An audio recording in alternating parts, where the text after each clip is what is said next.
자, 우리 이제 다음은 이제 사절 공부할 건데요. 사절은 양도 및 취득시기라고 나와 있습니다. 이 양도 및 취득시기는 언제 사서 언제 팔았느냐, 그거에 따라서 우리 보유기간 이런 걸 따지는데, 양도 또는 취득시기는 18회 때 시험에 나왔고요. 모처럼 만에 25회 때 또 나왔습니다. 물론 올해 26회 때에는 출제되지 않았지만 모처럼 만에 25회 때 한번 나왔었던 거예요. 자, 양도 취득 시기는 요것 때문에 배웁니다.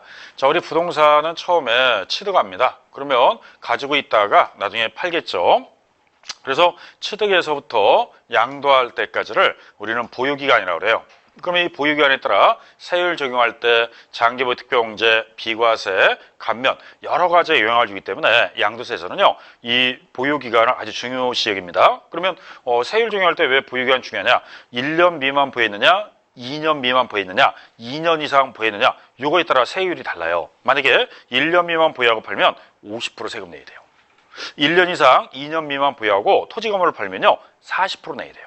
2년 이상이 돼야지만 6에서 38%라고 그래서 5단계 누진세를 씁니다. 이렇게 세법에서는 양도세 같은 경우는 취득에서 판날까지 따져가지고 세율을 적용할 때 보유기간을 따져요. 그러면 보유기간에 따라서 50%, 40% 누진세 이렇게 차등화되기 때문에 앞으로 양도세는요 단기 거래하면 세금이 높아요. 장기 거래할수록 세금을 우대해 줍니다. 자, 또 하나는 장기 보유 특별공제가 있어요. 여기서 장기 보유 그러면 몇 년 이상 보유일까요? 3년 이상 보유. 3년 이상 보유하면 장기 보유 특별공제를 적용하는데 3년, 4년, 5년, 7년 이렇게 연 단위로요. 매번 우대해 줍니다. 1세대 1택자는요. 8%씩 우대해주고 토지 건물을 소유한 자는 3%씩 우대해주니까 매년 이 공제를 좀 눕혀 나옵니다. 자, 그래서 지금 나오는 게 장기보유 특별공제도 영향 주고요. 자, 그 다음에 비과세 있어요. 비과세는 과세한다, 과세하지 않는다.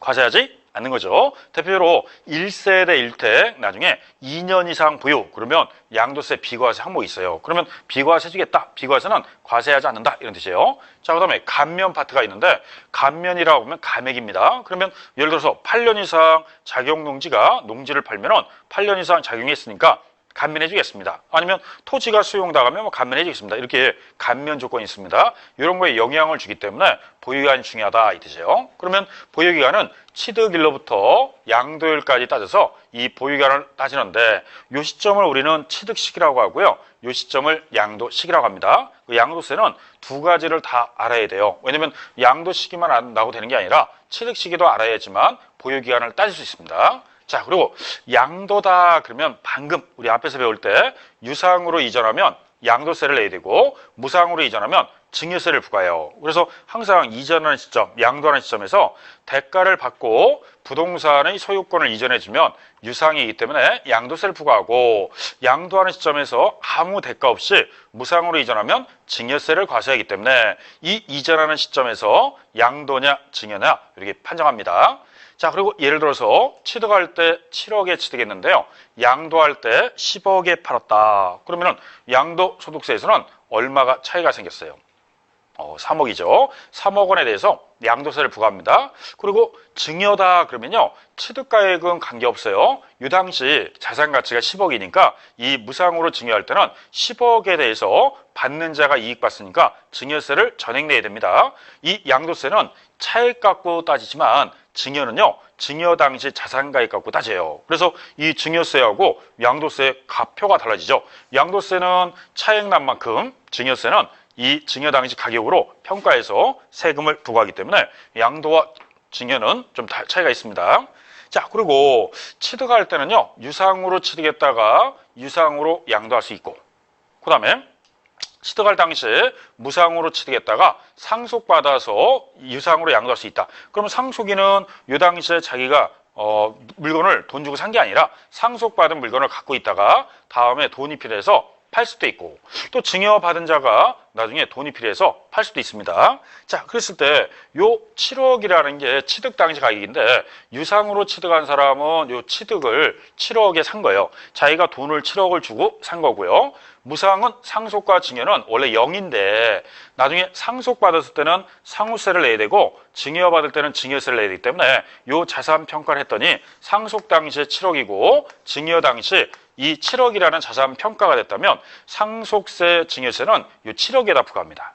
그럼 7억이 부과했다는 거는 요거를 상속인과 증여받은 자가 요 당시에 취득한 가격으로 인정해서 무상이라고 해서 0 그러면 안 돼요.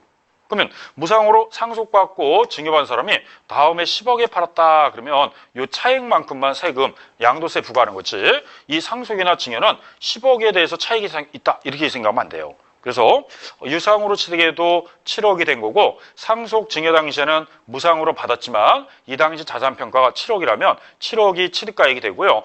다음에 양도했을 때 10억에 팔면 양도가액은 10억이 돼요. 그러면 그 차이만큼 무슨 세를 부과한다? 양도세를 부과하겠다 이 뜻이에요. 자, 만약에 무상으로 취득한 자가요, 요 당시에 7억이 아니라 6억이 됐다 그러면 6억이 되면 당장 무슨 세는 적게 내요?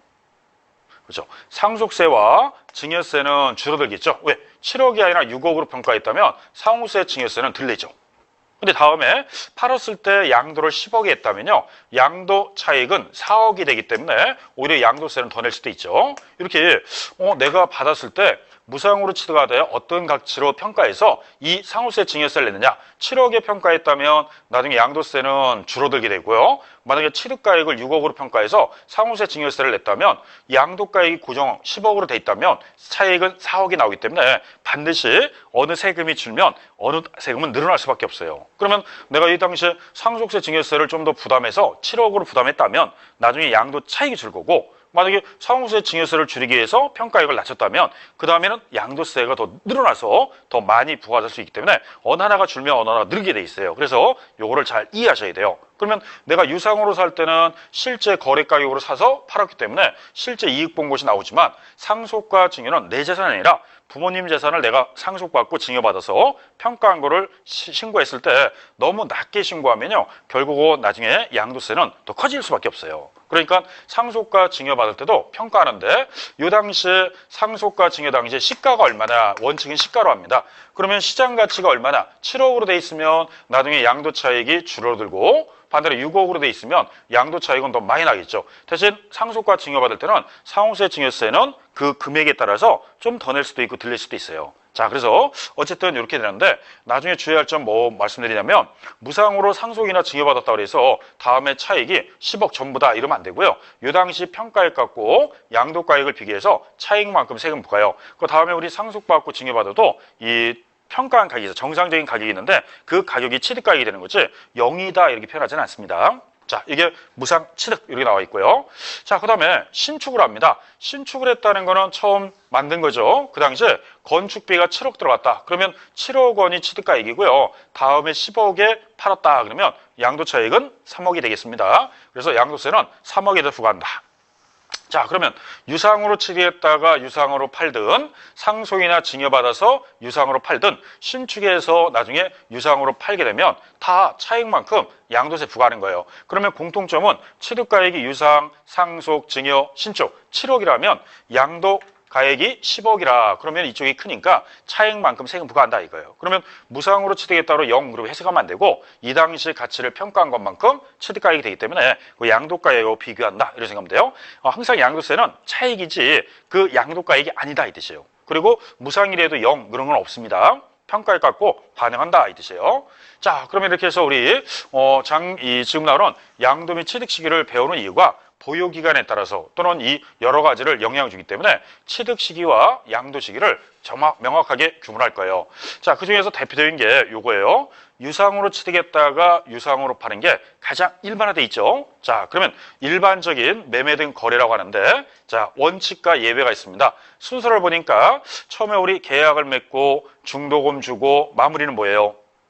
잔금을 주고 소유권 뭐 한다? 이전 등기를 합니다. 자, 이 과정 중에서 매매 날짜가 있어요. 우리 전에 한번 강조할 때 우리 세법은 어느 날짜가 매매 날짜다? 잔금일입니다. 이 잔금일이 매매 날짜지 민법 마냥 등기일이다 이거 아니에요. 잔금 청산일이 매매일입니다. 그래서 이 잔금일을 대금 청산일이라고 그래요. 자, 여기서 대금 청산일은요, 실제로 돈을 주고받은 날을 대금 청산일이다 이렇게 표현합니다. 그래서 대금 청산일이 원칙이다 이렇게 보고 있어요. 자, 그러면 원칙이 있으면 또 뭐가 있어야 돼요? 예외가 있어야죠. 자, 예외는요, 계약을 맺고 중도금 주고 잔금을 주는데 만약에 등기가 더 빠르다 이거예요. 그러면 한마디로 무슨 등기다? 선등기라고 합니다. 자, 선등기가 됐을 때는요. 이때는